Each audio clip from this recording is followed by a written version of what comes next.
Hello my friends, my name is Evelyn Joy and welcome back to my channel. I was at Dollar Tree for a couple items we needed and I found some things that I'm really excited about that are healthier items. So I wanted to share them with you. Now I've been exercising at the gym. Today was my 11th time working out at the gym this year. I set a goal to work out 100 times this year and I'm well on the way. 1/10 of the way there. And so I wanted to share with you some of the things that I found. Now the diet I'm doing right now is supposed to be no gluten, no dairy, no processed sugars. So it's more meat, vegetables, and fruit, and protein shakes and detox teas and good stuff like that. So, and drinking lots and lots of water, right? So this is the first thing that I found. It's $1, and I'm gonna take it and see how it goes. See if it fits on my arm, right? So it's to put your cell phone in so you can listen to music while you're jogging or running or walking. And I like using the walking trail at the gym, and I'm going to be walking at the park when the weather's nice. And so, oops. We're gonna try this out, see how it works. I'm gonna go ahead and connect it a little bit. There we go. It does work. It even fits on bigger arms, apparently. Okay, so you put your phone on there and you can listen to your music. So it's pretty cool. Pretty cool. So that's that's one of the only non-food items. Also, drinking lots of water. Around my kids, I can't just have an open cup. So I like these, cups with the lids screw on. It's about to be, and you can't lose your straw, which is awesome. It's about to be Valentine's, so it has a sloth on it. It says, I love you slow much. I love you slow much. I hadn't read that yet. Okay, so in the freezer section is where I found the goodies. So, Dollar Tree, they have a lot of no-goes. They have a lot of chips and candy and things. And in the freezer section, they have a lot of processed foods. But you can find the good stuff if you go to the right Dollar Tree and they have a freezer section, right? So the first one I found is pepper stir fry. Now, I've been cooking with peppers. What I did was I bought them fresh, cut them up, and I froze them. But I'm almost out, and this is only $1. I think it's probably much more economical. So it's already mixed up all the colors. So this is yellow onion, and red, yellow, and green bell peppers. And so it's super, super yummy. So you can use this in stir fry, or you can use it maybe in a soup, or like for me, I'm not having any sort of like pasta or any gluten at all, but I can have brown rice, so I can mix this in with brown rice. Or I could, I was thinking today, if I took like maybe zucchini and I peeled off the green and I shredded it, that could be maybe like a, fake noodle or whatever. So something like that, if you make up your own gluten-free pasta or whatever, that's healthier. Or I have cauliflower, and I was thinking of shredding that and figuring out how to make riced cauliflower, or even, I don't know, just figuring things out. So anyway, this super yummy. The awesome thing about it is it's frozen, so it's not going to go bad.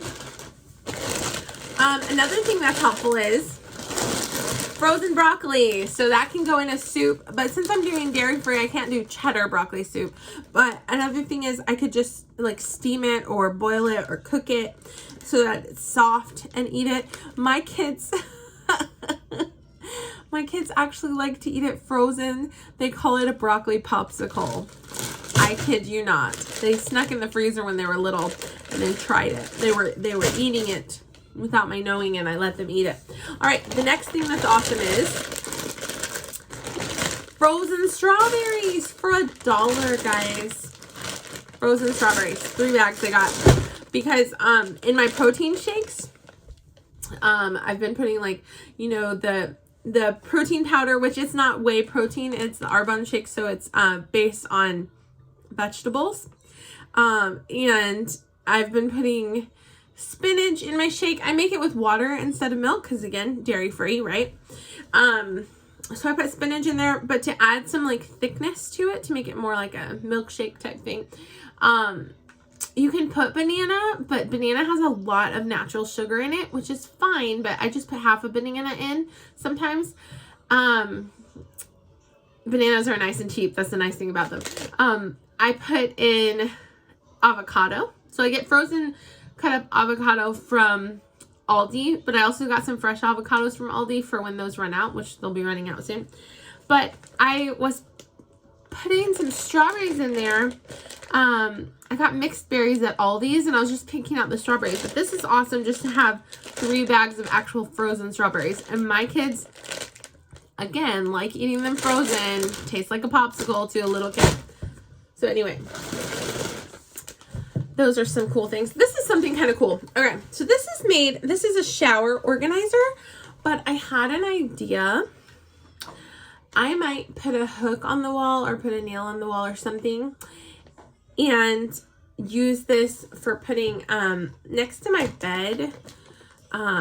That's where I put like all of the diaper rash creams and things, and I could like set the diaper rash creams in here and, you know, put like a package of wipes or something. I don't know.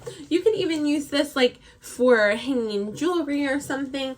So anyway, I just thought, oh, this would be kind of a cool idea to use next to my bed. I'm not sure how exactly I'm going to use it, but I feel like this is going to be cool. So anyway, some cool stuff. I got paper towels too. Anyway, a lot of times when you think healthy food, you may think Whole Foods, and Whole Foods tends to be expensive. So there's this misconception that healthy food means expensive food, but it doesn't. You can grow your own food in the garden.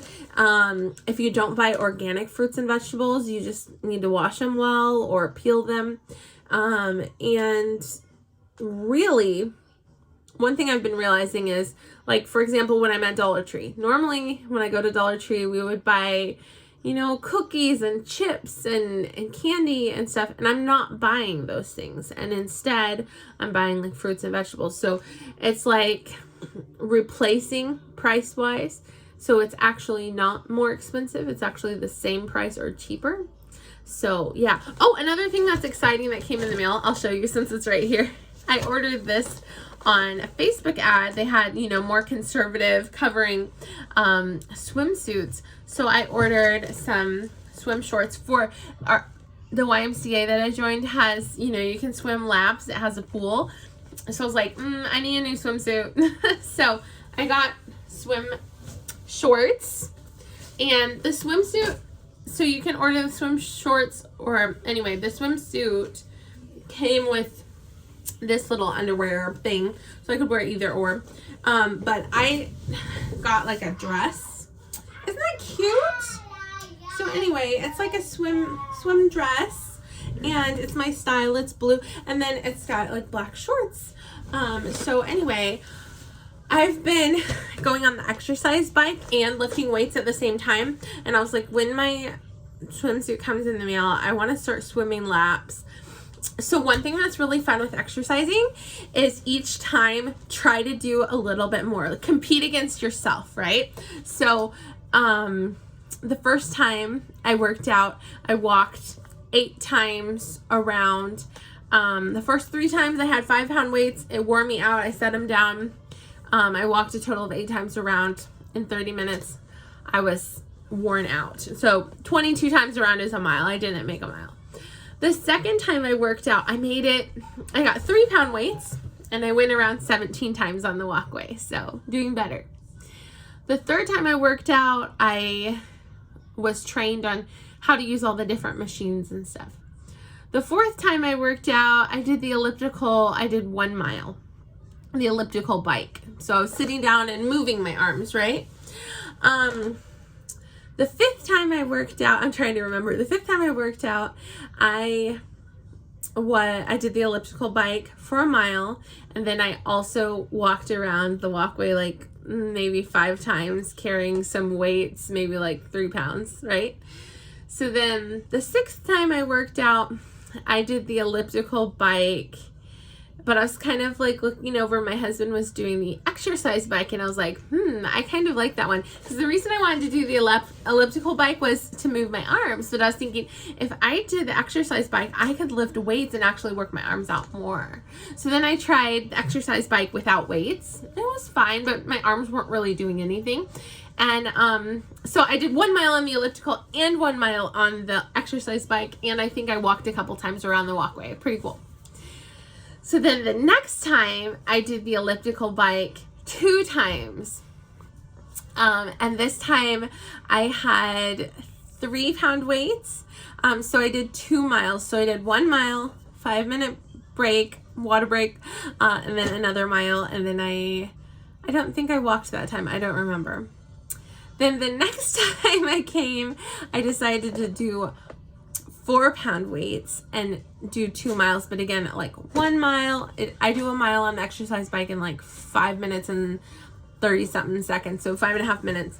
And I would try to beat my time. Like, I did 5:39. I did, I did 5:40. I did 5:39. I did 5:35. I did 5:23 is the fastest I've gone a mile on the exercise bike. So it's cool just playing with the numbers and beating yourself, right? But also upping the amount of miles and also upping the weights just one time, right? So I did 2 miles with 3-pound weights, and then the next time I did 2 miles with 3-pound weights and walking the walkway, and then I did like 3 miles with 4-pound weights, then I did 4 miles with 5-pound weights, and then I went back today, and they were about to close because it's Sunday. They close at 4 p.m. I got there at 3:30, so I just did like 2 miles with 5-pound weights. So it's cool because you get your endorphins up and you get a rush and you get a sense of accomplishment. And I'm also seeing my body react differently. Whereas my first time working out, just walking 8 times, lifting the 5-pound weight, just 3 of those times around, I was huffing and puffing and couldn't breathe, and like it was really stressful and hard to walk just a little bit, and it was really discouraging to see myself that way. But the more you walk and the more you move, your heart as a muscle, it adjusts to the activity level that you do, and you can see yourself doing more and push yourself a little more, and you can do more and more and more and more. And you're like, for example, the first time I worked out, my side hurt. One time when I worked out, my heart hurt. I'm like, oh, this is terrible. I need to stop. But now I do even more. I'm lifting, oh no, I said today I lifted 5 pounds. No, I lifted 6-pound weights and did 2 miles today. So I'm doing more and more and more, and my side isn't hurting. My heart isn't hurting. I feel my heart beating fast. I'm breathing fast, but I take my breathers in between. So I'll do like 5.5 minutes on, 1 mile, make it to 1 mile, do a 5-minute break. I don't time myself, but I just get to the point where, I'm sitting and drinking water. I get until, my breathing and my heart is calmed back down, and I'm ready to do another mile. So, I believe I'll get to the point where maybe someday I'll be lifting, 10-pound weights and doing 10 miles. Who knows? But it's really cool because, I'm seeing myself get stronger, and even at home, like, it improves your quality of sleep.